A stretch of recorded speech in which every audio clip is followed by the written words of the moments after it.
ফেটে গেল কালীরামের ঢোল থুরি, হাটের মাঝে ভেঙে গেল তৃণমূলের সাধের ডায়মন্ড মডেল। অভিষেক বন্দ্যোপাধ্যায় 7 লাখি ভোটের হাটে হাঁড়ি ভেঙে দিলেন দলেরই কর্মী। দেখুন।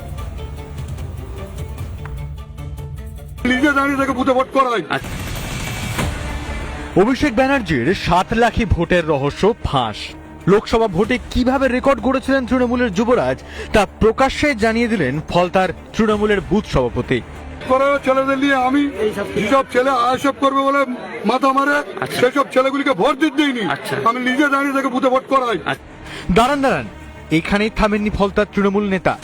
কেন্দ্র বাহিনীর চোখ ফাঁকি দিয়ে কিভাবে ভোট করিয়েছিলেন শুনুন। সামনে লোকসভা ভোট গেল, বেলা 2টার পর মিলিটারি ঢুকে গেছে ভিতরে। মিলিটারি ঢুকে যাতে ভোট করার দিচ্ছে না আমাকে। সঙ্গে সঙ্গে আমি ফোন করেছি আলতাবদাকে যে আলতাবদা আমাকে আর ভোট করার দিচ্ছে না, মিলিটারি বুথের ভিতরে ঢুকেছে। সঙ্গে সঙ্গে রঞ্জনবাবু আসলো, রঞ্জনবাবু এসে মিলিটারিকে বার করে দিল, যে বললো সাইবুদ্দিন ভাই তুমি কি করলে করো, ভিতরে ঢুকেছে, আমি ভোট করেছি। বক্তা মোহাম্মদ সৈফুদ্দিন, ফলতা বিধানসভার বুথ সভাপতি।